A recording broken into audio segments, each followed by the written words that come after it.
네, 송상구 의원님. 네, 송상구 의원입니다. 42페이지 정책관 운영 현황을 보면 네, 현재는 채용된 정책관이 없는 거로 나와 있는데 맞습니까? 네, 맞습니다. 민군 정책관 그분은 아직 임기도 남았는데 중도에 사직한 이유가 있습니까? 말씀을 드려도 되는지 모르겠는데요. 네.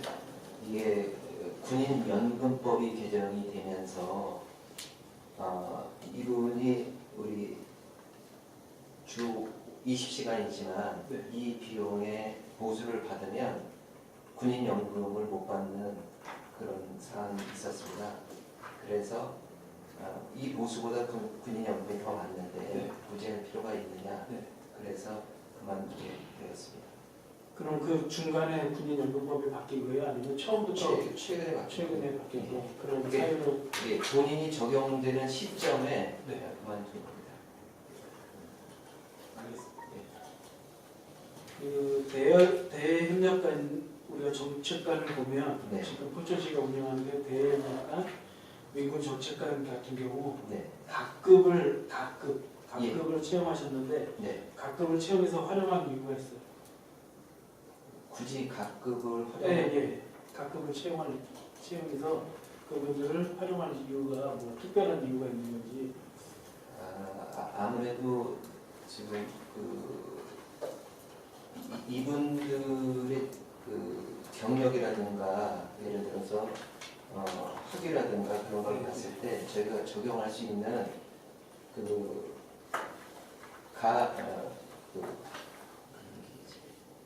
계약직을 채용할 때 가나 다라 마크가 있는데요. 네네. 경력이라든가 학력이라든가 그런 걸 가지고 학위라든가 그런 걸 적용하는데 이분들 같은 경우에는 거의 각급 수준이었고 이분들이 상대하는 분들이 중앙부처라든가 네. 나름대로 이제 고위직 분들을 네. 상대해야 되기 때문에 거기에 레벨을 맞추기 위해서 상위급인 각급을 채용했던 겁니다. 네.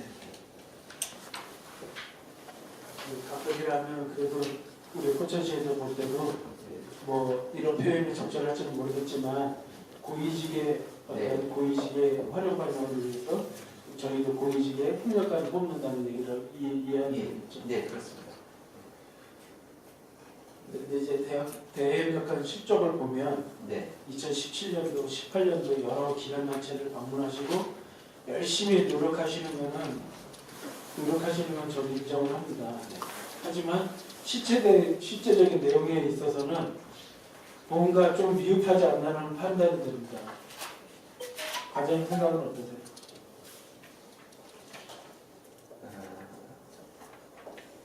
나름대로 그 열심히 노력하고 뭐 예산 확보라든가 그런 부분에 대해서는 좀 어느 정도 성과는 있었다고 판단이 되는데 비교하는 그런 부분을 제가 아직 못해서 예를 들어서 다른 시군에 이런 역할을 하는 분이 어느 정도 성과를 얻었는지 예를 들어 이분이 만약에 계약이 종료가 되고 더 한다고 하면 뭐 제2명이라든가 그럴 시기에는 예를 들어서 대외협력관을 또 채용한다고 하면 그런 것까지 비교해서 저희가 채용 이유라든가 그런 걸 고민을 했을 텐데 그것까지는 진행을 안 해서 제가 요 성과로만 봐서는 어느 정도는 좀 해봤지 않았나 이렇게 좀 생각합니다.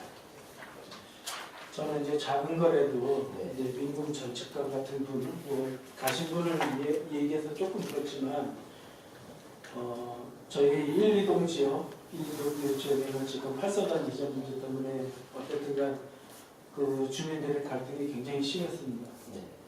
근데 이제 그 담당 업무를 하시는 분이 민군 정책관이신데 그분이 이제 속 시원한 대답을 못 주시고 주민들한테 매번 시장님 찾아오시고 작년서부터 전 시장님께서부터 찾아오시고 이런 해결을 해달라. 그런데 물론 뭐 국가에서 하는 일이니까 뭐 그분이라고 무슨 뭐 욕배는 재주는 없다고 생각을 합니다.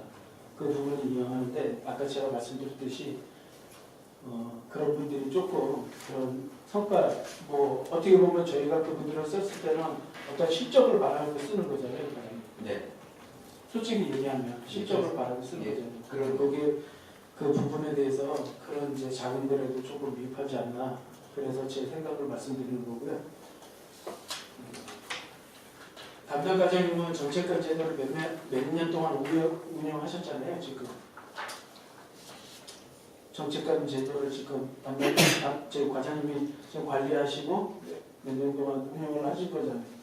요 상황만 가지고 16년부터 18년, 3년. 3년. 예. 그러니까 3년 하셨는데 효율성 면에서는 정책관 제도가 필요하다고 생각하세요? 효율적인 면에서.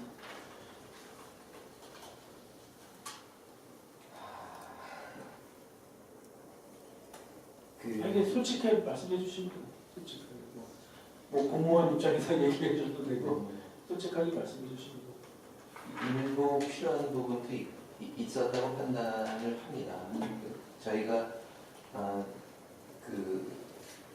지금 청내에서 하는 공무원, 정규직 공무원들이 하는 거하고 밖에서 이제 좀 자유롭게 하면서도 뛰는 공무원하고 일종의 개방형들이거든요. 좀 차이는 있어요. 근데 이거보다 좀 더 확실한 실적이라든가 그런 게 뒷받침이 됐으면 더 좋았을 텐데는 건 있지만 어쨌든 좀 필요한 부분이 있고 적재적소에 잘 활용하면 그 이상의 효과를 좀 가져올 수도 있지 않나 하는 생각이 듭니다. 네.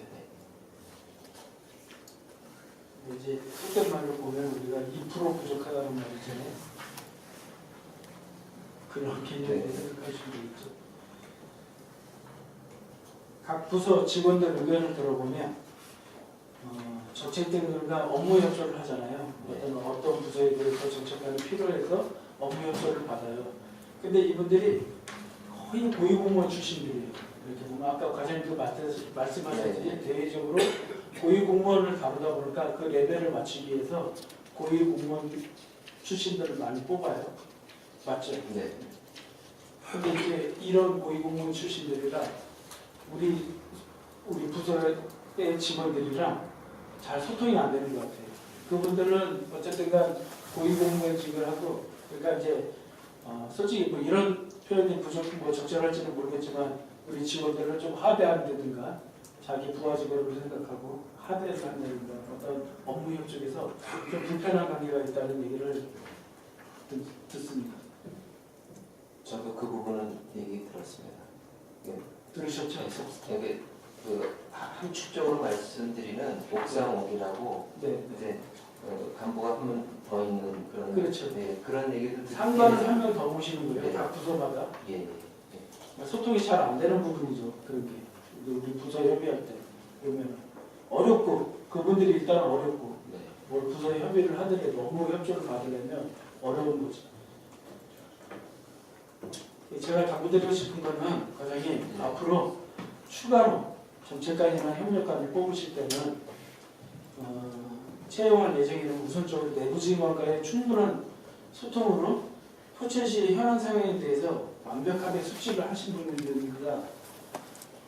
그리고 보다 명확한 업무 범위 설정 및 성과 목표 의식을 갖고 정책관이 업무를 수행할 수 있도록 꼭 조치해 주시기 바라겠습니다. 위원님께서 말씀하신 부분 참고해서 향후에 더 채용이 있다고 하면 네. 그런 부분을 충분히 검토해서 절차를 밟도록 하겠습니다. 네, 알겠습니다. 이상입니다. 고맙습니다. 네, 송덕 의원님 수고하셨습니다. 지가실 의원님 계십니까? 네, 손시라 의원님. 네, 자치행정과 손세화 의원입니다. 네. 자치행정과 페이지 37 봐주시기 바랍니다. 네.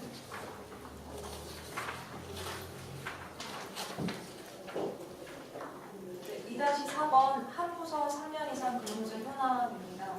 예.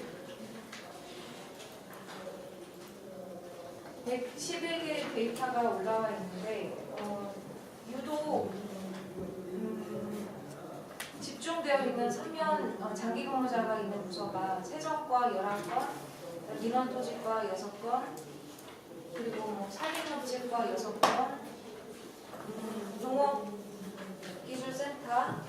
14건, 그리고 보건소 34건 있습니다. 네. 아무래도 뭐 세무 쪽이나 아니면 보건소나 산림욕직과 뭐 농업기술센터 이쪽은 아무래도 전문직 계통이니까 좀 오래 일하시는 분이 많을 것 같습니다. 뭐 민원소집과 같은 경우에는 여쭤보니까 측량 때문에 시설 분들이 오래 계신다고 들었습니다. 지적직 분들. 네, 지적. 네. 근데 보면 보건소가 압도적으로 많습니다. 34건. 그쪽이 그야말로 특수직렬입니다. 간호, 보건, 의료기술 그런 특수직렬 분들이 다른 데 갈 수 있는 그 여지가 거의 없기 때문에 보건소 쪽에 한정되어 있습니다. 농업기술센터도 지도직 분들은 거기만 근무해야 되기 때문에 그런 상황입니다. 이렇게 오래 일하시는 분들이 또 아무래도 인력풀이 좀 적잖아요. 그러니까 한정되어 있잖아요. 네. 보건소나 이쪽 계열은. 네. 그러면 이쪽에서 오래 일하시는 분들이 이제 승진하는 것도 이쪽 직렬에서 승진을 많이 할 수밖에 없겠네요. 갈 수 있는 데가 한정되어 있다고 하시니까 과장님 말씀에 의하면. 승진. 네. 그러니까 인력 이제 승진을 뭐 6급에서 7급에서 6급, 6급에서 5급 이렇게 승진하는 것도 보건소 직렬에서 많이 이루어지겠네요. 보건소에서 오래 일하시는 분들. 네, 보건소에서 그래서 근속 승진이라 그런 게 많아서 무보직 입국 분들이 많이 있습니다. 그런 거에 비해서 지금 한번 체계를 보니까 보건소에 두 분의 과장님이 둘 다 행정직이시던데 이렇게 특수직렬도 많고 오래 일하시는 분들이 많은데도 불구하고 행정직이 그 자리에 있는 게 네. 어떻게 보면 뭐 이게 불법은 아닙니다만은 조금 더 특수직렬에 대해서 비효율적으로 쓰고 있지는 않은가라는 생각이 드는데 어떻게 생각하십니까? 보건 쪽에 보건이나 뭐 간호나 그런 직렬에 있는 분들이 부서장을 하는 거는 맞습니다. 그거는 그래야 내용도 잘 알고 할 수 있지만 그 관리자, 그러니까 5급 이상 관리자 승진에 대한 부분은 자치단체장님의 고유 권한이세요. 특히 이제 직렬 선정 부분은. 근데 이제 올해 한 번에 이제 또 과장님이 또 나가시고 하면 무속적으로 그쪽 직렬이 될지 어떨지는 모르겠지만 그런 부분까지는 저희도 고려를 하고 있습니다. 네, 아무래도 뭐 인사권자의 고유 권한이다 보니까 이거에 대해서 불법적인 게 아닌 이상 네. 터치하는 거는 어떻게 보면은 조금 조심스럽습니다만 네. 제가 포천시 행정기구 설치 및 지방공무원 정원조례 시행 규칙을 찾아보니까 네. 보건직이 갈 수 있는 그 부서가 너무 한정되어 있더라고요. 그러니까 지방보건사무관으로 갈 수 있는 직렬이 시민복지과장, 가족여성과장, 노인장애인과장 이렇게 있습니다. 그리고 이제 보건소 쪽에도 건강사업과 과장, 그다음에 보건위생과 과장 이렇게 되어 있습니다. 네. 근데 보건 쪽에서 일하시는 분들이 제가 인사팀에 요청을 해서 몇 년치 데이터를 좀 뽑아봤습니다. 네. 봤더니 건강사업과 같은 경우에는 뭐 2014년 행정직 송영복 사무관님 행정직으로 계셨고 배재수 과장님도 행정직으로 계셨고 또 이병헌 지금 현 국내위원장님 세무직 직렬이 와 계셨고 그다음에 지금 강효진 과장님도 사무관 행정직으로 와 계십니다. 네. 그리고 보건위생과에서도 보건주사 조광숙 보건주사 고명희 보건주사 이렇게 돼 있고 그다음에 지금 계신 김인주 과장님도 행정직이고 그러니까 몇 년째 데이터를 보면은 보건직이나 뭐 아니면 의료 쪽 이분들이 총괄하시는 게 없더라고요 보니까 좀 그래서 어느 다른 행정직렬에 계시다가 뭐 몇 년 행정직에 계시다가 보건소 쪽에서 뭐 몇 년 일하시고 이런 식으로 되다 보니까 조금 특수직렬이고 인력풀도 좀 한정되는데도 불구하고 효율적이지 못한 것 같아서 분명히 조례상으로는 5급에서는 보건소에서는 그러니까 건강사업과나 보건위생과나 행정, 보건, 의료기술, 간호 이 중에 한 명을 5급으로 과장으로 임명을 하시는 것 같은데 너무 행정직 쪽에만 쏠려 있는 것 같아서 좀 아쉽다는 얘기를 드리고 싶습니다. 다른 지자체에서도 보면 보건직 계통은 좀 보건 특수직렬을 많이 가시는 편인데 유독 포천에서는 행정직이 그걸 관할하는 것 같아서 좀 아쉬운 면이 있어서 이거에 대해서는 조금 건의를 드리고 싶습니다. 답변을 좀 드리겠습니다. 그리고 하나 더 예. 말씀드리면 그리고 여기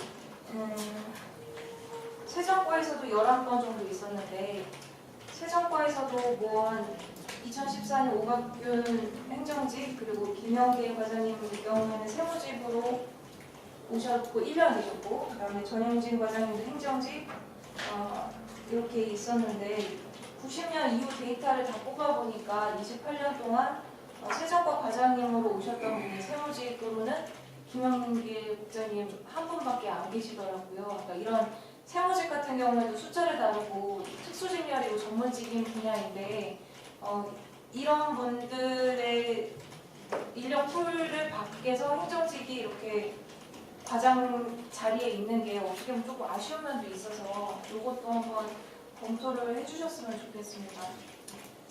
제가 알기로 보건 쪽에서는 그때 세 분 과장님이 보건직이셨을 거예요.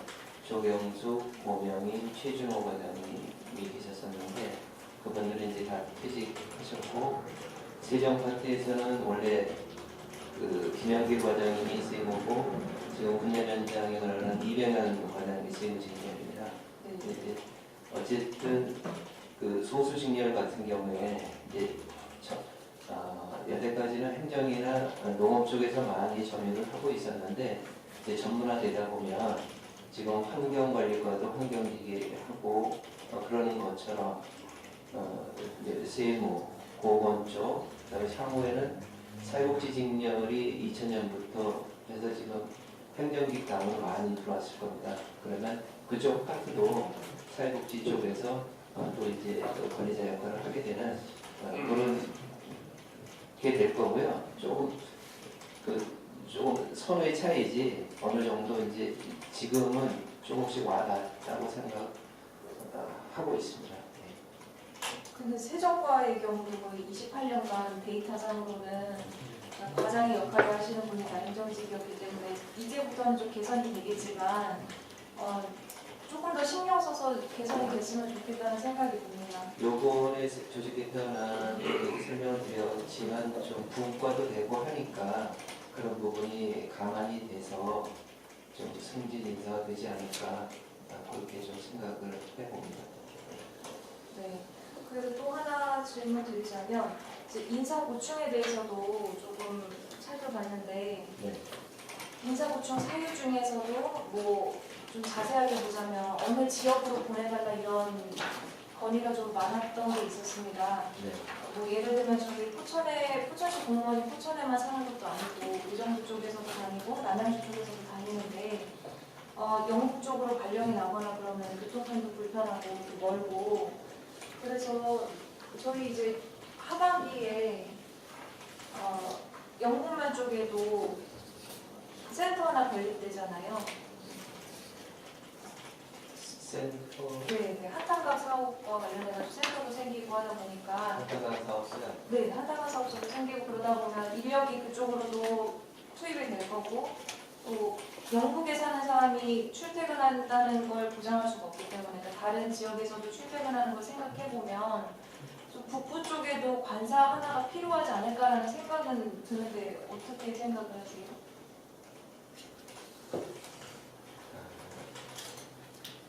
그 부분에 대해서는 저희도 좀 고민을 좀 해오고 있고요. 지금 관사가 대부분 요 시내 지역에 있습니다. 근데 그 관사도 좀 노후화되고 해서 조금 그러니까 정리를 좀 해볼 필요가 있고요. 또 여러 개로 좀 나눠져 있어서 그리고 번역별로 운영하는 부분은 저희도 생각하고 있는데, 예를 들어서 뭐 가산이나 일동이나 영국이나 거점을 해서, 근데 그 신기자 직원들한테 그런 부분에 대해서 좀 의견들도 일부 들어보면, 일부는 거기 있는 거를 원하는 직원도 있고, 그래도 본청이라든가 대부분의 사무실이 여기 있으니까 그래도 시내 지역에 낫다는 의견도 있습니다. 그래서 저희는 그 부분에 대해서 좀 그 설문조사를 해서 좀 다수 공무원이 신규자들이 원하는 쪽으로 그렇게 해서 좀 개선을 하려고 지금 좀 노력을 하고 있습니다. 뭔가 인사구청에서 뭐 딱 특정한 지역 소무리로 보내달라, 가산으로 보내달라 이런 식의 민원이 좀 있어서 그런 거 보면은 출퇴근하기가 힘들다는 그 이유더라고요. 뭐 다른 이유도 있을 수 있겠지만, 그래서 표면상으로 그런 이유가 있다면 좀 그런 것도 고려해볼 수 있고, 과장님 말씀대로 설문조사를 좀 해서 어느 지역이 좋겠는지 이런 것도 좀 한번 파악해볼 필요가 있을 것 같습니다. 근데 저희 고충도 좀 말씀을 좀 드릴 필요가 있을 것 같습니다. 신규자를 뽑아도요, 그 관련 예정지를 하면 본청 아니면은 소울이나 선단 이쪽 그 서울에 가까운 쪽이에요. 그래서 영국, 관인, 이동은 전부 그쪽을 희망하는 사람은 없고요. 그리고 발령을 이제 그래서 저희가 대안으로 정보 인사를 할 때 승진한 보통 신규자는 본청에서 발령을 해서 이를 가리키고 승진을 하면 좀 읍면으로 내보내요. 그러면 영국이나 관이나 이동, 창수, 화양 그런 데서는 이제 금세 이제 옮겨가려고 하는 인사 보충을 얘기를 하는 겁니다. 그래서 저희도 나름대로 애로사항이 있고요. 그런 부분에 대해서 적절하게 그렇게 좀 직원들 보충도 덜면서 할 수 있는 방법을 좀 생각하고 있는데, 그거에 대해서 묘안은 없어요. 어차피 수는 한정이 돼 있기 때문에. 그래서 저희가 인사적으로 푸는 부분은 승진했을 때 내보내고 어느 더 있으면 다시 드리고 그런 쪽으로 순환 정도를 하고 있습니다. 어쨌든 신규자가 험지를 간다기보다는 승진하는 사람들이 험지를 가는데 고충사항이 있으니까 뭐 여러 가지로 부서에서도 고충사항이 있겠지만 한번 진짜 궁금해서요. 설문조사를 해서 정말 이런 게 필요한지, 부서에 대해서 단지 지역 때문에 불만이 있으면 그거는 진짜 한번 심도 있게 생각을 해보시면 좋을 것 같습니다. 네, 향후에 그런 부분들을 좀 설문조사도 하고 충분히 직원들의 의견을 좀 수렴을 해서 개선할 점은 개선하고 그런 노력을 하겠습니다. 이상입니다. 네, 소장님 수고하셨습니다. 기라실 의원님 계십니까? 네, 지뢰 의원님이 안 계시므로 공공이사관리 현황에 대한 감사를 마치고 3번 교육경비 지원사업 추진 현황에 대한 감사를 실시하겠습니다. 기라실 의원님께서는 질의해 주시기 바랍니다. 네, 박효기 의원님. 네, 박효기 의원입니다. 네. 무한가를 하나 여쭤보겠습니다. 네. 그 관내 사립유치원이요. 저희가 사립유치원에 급식 지원하고 그 교재교부 지원 사업을 하고 있잖아요. 이거는 시비인가요? 아니면 어떻게 급식 지원 같은 경우에는 차이가 있어가지고 잠깐만요. 매칭을 하는 게 있고요. 급식 지원. 급식 지원 같은 경우는 지금 68쪽에 있는 사립 유치원 10개원, 도시형 초교, 포천 선단입니다. 2개교, 중학교 14개 교에 대해서는 교육부에서 60%, 시비 40% 부담을 하는 거고요. 그 다음에 국공립 유치원 26개, 농촌형 초등학교 29개에 대해서는 교육부에서 전액 지원을 하고, 그 다음에 고등학교는 학부모들이 자꾸 부담하는 형태입니다. 그리고 교재 교부비는 저희가 지난번에 조례도 하고 예산을 세워서 금년 내에 지원할 계획으로 있습니다. 그러니까 교재교부비는 10인가요? 10입니다. 100%요? 네, 그 세운 예산의 범위 내에서 일정한 기준으로 유치원의 인원수라든가 그런 걸 고려해서 지원할 예정입니다. 이게 그러면 다른 지자체도 네. 그렇게 지원을 하고 있는 거예요? 지자체별로 좀 지금 그 급식은 거의 같고요. 교육사이기 때문에 교재 교부의 기준은 지자체별로 일부 차이가 있을 겁니다. 제가 왜 이 질문을 하냐면요. 저희가 지금 현재 사립유치원이요. 네. 사립유치원이 포천시에 10개가 있는데 네. 원화수가 869명이에요. 네. 예, 근데 관내 주소지에 있는 원화가 547명이고요. 관외 주소지가 322명이에요. 네. 근데 그중 가장 원화수가 많은 숙성 유정 유치원이 324명인데 24명만 관내고 관외가 300명이에요. 네. 예. 그러면 지금 관외가 322명인데 거의 3분의 1이 넘어가는 거죠. 저희 원화수예요. 지금 지원되고 있는 원화수예요. 관외가요? 네. 30% 넘습니다. 그러면 유정 유치원을 포함시키면. 아니 유정 유치원이 저희 포천시에 있는 거라서 예. 가장 지원이 많이 되고 있는 곳이에요. 324명이어서. 네. 네. 그래서 거의 이제 322명이 관인데 이게 지자체별로 다르고 시에서 지원하는 거면 어떻게 보면 3분의 1 이상이 포천시에 있는 아이들이 아니라 관 외에 있는 아이들한테 지원해 주는 거잖아요. 무슨 말씀인지는 충분히 알겠는데 네. 지금 그 영국고등학교 같은 경우에도 한 7, 80%가 관외 학생으로 알고 있습니다. 거기 부상학과 지원해주고 특성화고를 지금 하고 있는데 거기도 같은 맥락이고요. 이제 나중에 이제 지난번에 교복 지원 조례도 만든 동의 내년에 과장님, 제가 교복 지원 조례를 말씀을 드리려다가 안 드린 건데요. 네. 교복 지원 조례는 경기도 사업이기 때문에 저희가 지원해주고 다른 데도 받고 어딜 가나 받을 수 있는 것이거든요. 중학교 교복 지원 조례는요.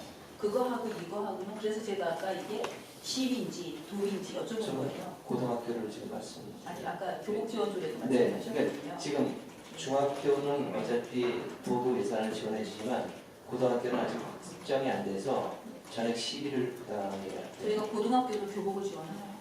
지금 지원 예정입니다. 고등학교도. 네, 그거는 전액 저희한테 시비. 고등학교인데. 예, 그거는 네. 아니 어쨌든 그거는 저희한테 보고가 올라오지 않은 거고 의회 승인이 안 난 거잖아요. 고등학교 교복에 대해서는 전액 10일인데 승인이 받았습니다. 저희한테 고등학교 네, 그거는 어떻게 지원하시려고? 그래서 제가 말씀드리려고 하는 게 속인주의냐 속지주의냐 예산이 허락이 되면 속인이든 속지든 다 지원해주면 좋은데 네. 지자체 예산 상황에 따라서 네. 선택을 해야 되는 상황이고요. 네. 지금 유치원, 유정 유치원 관계를 지금 저희도 그러니까 다른 유치원에서 얘기를 해서 얘기는 들었고 네. 고민을 하고 있는 상황입니다. 네. 그래서 지금 개선의 필요성이 있다고 하면 네. 이건 어차피 정합이 나눕니다. 네. 그래서 당초에 저희가 사립유치원 교재 교복이 지원한다고 했을 때 네. 1인당 4만 원, 그 다음에 1,000명이 100명이 넘으면 유치원 한도로 1,000만 원이 넘으면 1,000만 원으로 하겠다고 그렇게 해서 이제 여기까지 보고를 드렸었는데 저기 왜냐면요 지금 네. 사립유치원이 지금 계속 매스컴에도 많이 나오고 문제가 많은 건 알고 계시잖아요. 그리고 지금 비교를 하신 게 지금 고등학교랑 비교를 하셨거든요. 고등학교하고 지금 유치원, 사립유치원하고 비교는 저는 대상이 아니라고 보여지고요. 저는 시비 100% 부담하는 쪽에서 말씀드렸던 거고요. 네. 그리고 부사관학교를 저희가 유치를 한 거는 영국고등학교를 활성화시키기 위한 일환으로 전국 단위에서 모집을 한 거고요. 지금 유치원하고는 좀 비교가 아니라고 보여지는데 저는 우리가 평등한 공평한 교육을 위해서는 관내든 관내든 지원을 해야 되는 게 맞죠. 네. 맞는데 현실적으로 이렇게 되다 보면은 자꾸 다른 데로 가려고 하는 집중화 현상도 일어나고요. 아이들도요. 학부모들도 그렇고. 그래서 오히려